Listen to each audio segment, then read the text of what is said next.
Friends, welcome to my channel. तो आज हम डिस्कस करने वाले हैं formation of alkane, alkene and alkyne को। तो उसको समझने से पहले हमको वर्ड रूट ऑफ हाइड्रोकार्बन को समझना बहुत ज़रूरी है। ये हाइड्रोकार्बन का वर्ड रूट आना ही बहुत ज़रूरी है, तभी आप फॉर्मेशन ऑफ एल्केन, एल्काइन और एल्कीन को अच्छे से समझ पाएंगे। तो चलिए देखते हैं ये होता क्या है। नंबर ऑफ कार्बन एटम को काउंट करने के लिए जो वर्ड रूट दिख रहे हैं आपको, उसको यूज़ करने पड़ते हैं हाइड्रोकार्बन्स में। जैसे कि आप एक कार्बन है, आप एक कार्बन की वैलेंसी होती है टेट्रावैलेंसी। तो एक कार्बन को अगर आप एज ए हाइड्रोकार्बन यूज़ कर रहे हैं तो उसके लिए होता है वर्ड मैथ। एक कार्बन के लिए मैथ वर्ड यूज़ करना है, 2 कार्बन के लिए एथ वर्ड यूज़ करना है, 3 कार्बन के लिए प्रोप वर्ड यूज़ करना है, 4 कार्बन के लिए ब्यूट वर्ड यूज़ करने हैं, 5 कार्बन के लिए पेंट, 6 कार्बन के लिए हेक्स वर्ड यूज़ करने हैं, 7 कार्बन के लिए हेप्ट वर्ड यूज़ करने हैं, 8 कार्बन के लिए ऑक्ट वर्ड यूज़ करने हैं, 9 कार्बन के लिए नोन वर्ड यूज़ करने हैं और 10 कार्बन के लिए डेक वर्ड यूज़ करने हैं। तो ये हो गया 10 कार्बन के लिए जो वर्ड रूट है उस जिसको यूज़ करने हैं। आप चाहो तो नंबर ऑफ कार्बन बढ़ा सकते हो, जिससे ये वर्ड रूट भी बढ़ता जाएगा। अब चलिए डिस्कस करेंगे सबसे important topic, nomenclature of some important families of organic compound. तो हम स्टार्ट करते हैं एल्केन्स से। एल्केन्स मीन्स होता है हमारा सेचुरेटेड हाइड्रोकार्बन में आता है ये, जिसको हम सिंगल बॉन्ड से डिनोट करते हैं। और एल्केन्स का फॉर्मूला होता है CnH2n। C मतलब कार्बन हो गया, अब N मतलब number of carbon atom, H2n+2 ये जो है हमारा हो गया फॉर्मूला। अब चलिए इस पर हमको पुट करना है। हमने एक टेबल के फॉर्म पर बना के रखा हुआ है, तो इसको अब हम डिस्कस करेंगे। देखिए, सबसे पहले देखेंगे टेबल में number of carbon atom, second में देखेंगे name of the hydrocarbon, third में देखेंगे फॉर्मूला। अब इसको पुट कैसे करते जाना है, देखिए अभी मैंने आपको कुछ देर पहले बताया था कि एक कार्बन के लिए हमको मेथ वर्ड यूज़ करने हैं। अब हम पढ़ क्या रहे हैं, एन मतलब होता है सिंगल बॉन्ड, तो मेथ प्लस एन तो क्या बन गया हमारा मीथेन। अब ये जो दिख रहा है CnH2n+2 हमारा एन का फॉर्मूला था। अब इसमें हमको ये वैल्यू पुट कर देने हैं।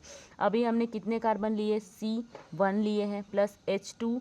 अब यहाँ पर नंबर ऑफ कार्बन कितने लिए, 1 + 2। तो यहाँ पर देख लिए कार्बन कितना बार है, एक बार, और यहाँ पर हाइड्रोजन H2 + 2 4 हो गया।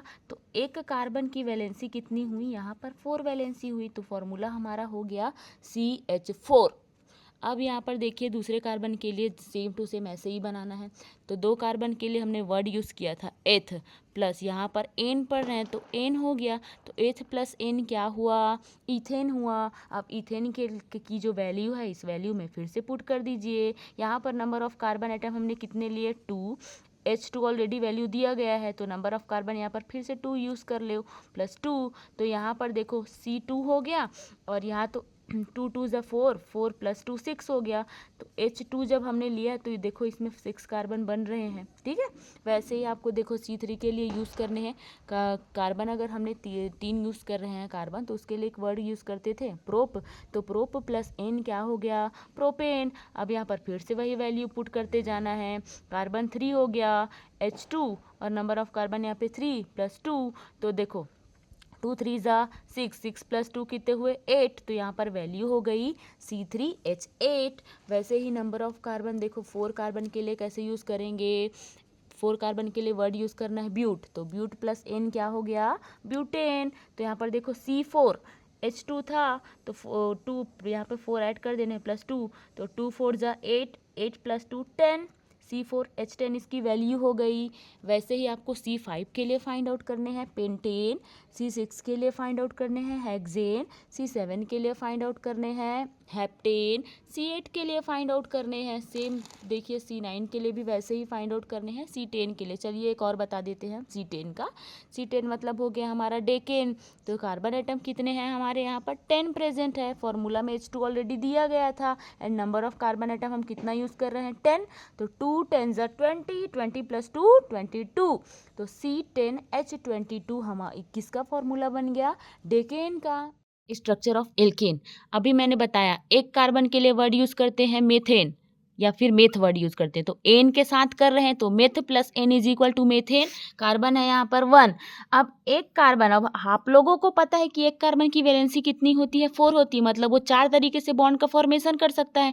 तो 1 2 3 4, इसका फॉर्मूला क्या हो गया, CH4। समझ में आया? आई होप आप लोगों को समझ में आया होगा। अब देखिए सेम वैसे ही हम ईथेन के साथ कैसे करेंगे। एथ वर्ड का मतलब क्या होता है? 2 कार्बन। अब 2 कार्बन के साथ हम कैसे फॉर्मूला बनाएंगे? एक कार्बन की वैलेंसी कितनी होती है? 4 बॉन्ड की, तो हमने यहाँ पर 2 कार्बन ले लिया। तो देखो ऑलरेडी एक बॉन्ड किसके साथ जुड़ा हुआ है? कार्बन कार्बन एक बॉन्ड ऑलरेडी बनाया हुआ है, तो इसको 3 बॉन्ड और चाहिए। तो देखो 1 2 3 एक ले लिया, 1 2 3 ले लिया, तो 1 2 3 4 1 2 3 4 कार्बन कार्बन की टेट्रावैलेंसी बन गई। तो यहाँ पर इसका फॉर्मूला क्या बना? C2H6। सेम टू सेम देखिए थर्ड कार्बन देखिए, प्रोपेन देखिए, प्रोप मतलब होता है 3 कार्बन। 3 कार्बन हो गया, तो ऑलरेडी तीनों कार्बन एक दूसरे से एक एक बॉन्ड के थ्रू बॉन्डेड है। तो एक एक देखो इस वाले कार्बन को एक बॉन्ड ऑलरेडी था इसके पास, तो और कितने चाहिए? 3, 1 2 3।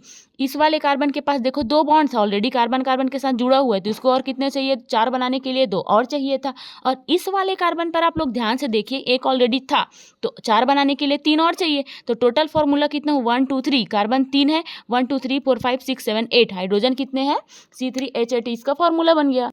देखो यहाँ पर ब्यूटेन देखो, ब्यूट का मतलब होता है 4 कार्बन। अब 4 कार्बन को देखो फॉर्मूला स्ट्रक्चर के थ्रू हम लोग समझेंगे। 1 2 3 4 हमने कार्बन लगा लिया है, एक एक कार्बन के पास एक एक बॉन्ड प्रेजेंट है। इस वाले कार्बन के पास देखिए आप लोग, ये दूसरे कार्बन से एक बॉन्ड इसके पास था, दूसरे कार्बन से जुड़ा हुआ है, तो इसको 3 और चाहिए 4 बनाने के लिए। 1 2 3 हमने ले लिया। अब इस वाले कार्बन के पास देखो इधर भी एक बॉन्ड था, इधर भी एक बॉन्ड था, इसके पास 2 है ऑलरेडी, और 4 बनाने के लिए इसको 2 और चाहिए।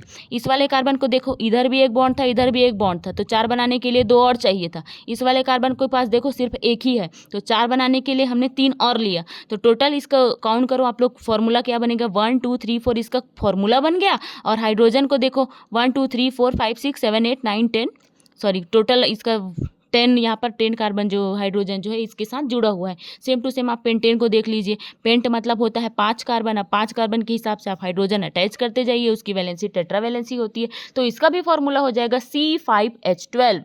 अब 6 कार्बन के लिए कैसे कर रहे हैं? यहाँ पर हेक्स मतलब होता है 6 कार्बन, एन मतलब 6 में हम लोग सिंगल बॉन्ड पढ़ रहे हैं, हेक्सेन। यहाँ पर हमने 6 कार्बन ले लिया, 1 2 3 4 5 6, 6 कार्बन ले लिया, सबके बीच सिंगल बॉन्ड है। इस वाले कार्बन को ध्यान से देखो, ऑलरेडी एक कार्बन से वो बॉन्डेड है, मतलब एक है इसके पास, तो 4 बनाने के लिए हमको 3 और चाहिए। इस वाले कार्बन को ध्यान से देखो, एक बॉन्ड और 2 बॉन्ड, 2 है ऑलरेडी, तो 4 वैलेंसी होती है, तो 4 कंप्लीट करने के लिए 2 और चाहिए। इस वाले कार्बन को देखो इधर भी एक है, इधर भी एक है, इसको भी 4 कंप्लीट करने के लिए 2 और चाहिए। ये वाले कार्बन को ध्यान से देखिए, इसके पास भी 2 बॉन्ड है, 4 कंप्लीट करने के लिए 2 और चाहिए था। इस वाले कार्बन को देखो 2 है ऑलरेडी, इसको भी 4 कंप्लीट करने के लिए 2 और चाहिए था। अब ये लास्ट के पास सिर्फ एक ही था, तो कंप्लीट करने के लिए टोटल कितने चाहिए? इसको 3 चाहिए थे। अब इसको काउंट करो, 1 2 3 4 5 6, 6 हमारे पास क्या है? कार्बन है। अब हाइड्रोजन काउंट करो, 1 2 3 4 5 6 7 8 9 10 11 12 13 14, तो C6H14 क्या हो गया? हमारा हेक्सेन का फॉर्मूला हो गया।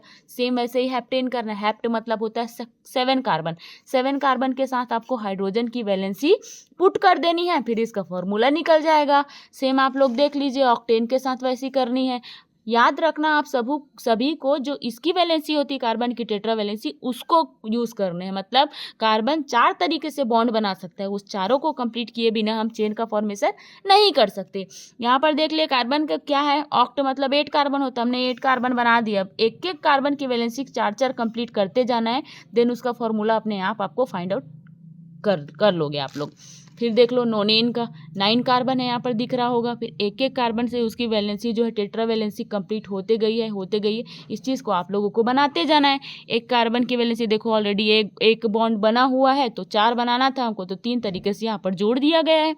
दूसरे कार्बन को देख लो ध्यान से, ऑलरेडी 2 बॉन्ड यहाँ पर दिख रहा होगा आप लोगों को, ये फिर से इधर से एक कार्बन से जुड़ा है और इधर से दूसरे कार्बन से जुड़ा हुआ है, तो फिर 2 तो ऑलरेडी है ना इस कार्बन के पास, तो आपको 2 और चाहिए था। ध्यान से देखो ये वाले कार्बन के पास यहाँ पर इधर से आगे से और पीछे से दोनों से एक एक था ऑलरेडी। अब इसको 4 बनाना है कैसे भी करके, तो 2 और चाहिए था, तो इसका भी 4 कंप्लीट हो गया। तो ओवरऑल यहाँ पर क्या हुआ, 1 2 3 4 5 6 7 8 9 यहाँ पर कार्बन हो गया, और हाइड्रोजन को काउंट करोगे तो 20 आएगा। ठीक है, तो ये बन गया नोनेन का। लास्ट स्ट्रक्चर है डेकेन। डेक मतलब होता है 10 कार्बन। 10 कार्बन। अब 10 कार्बन के अकॉर्डिंग आप इसको जमा लीजिए। ठीक है, तो इसका भी फॉर्मूला आ जाएगा C10H22। ये हो गया हमारा ओवरऑल पूरा कंप्लीट एल्केन का स्ट्रक्चर।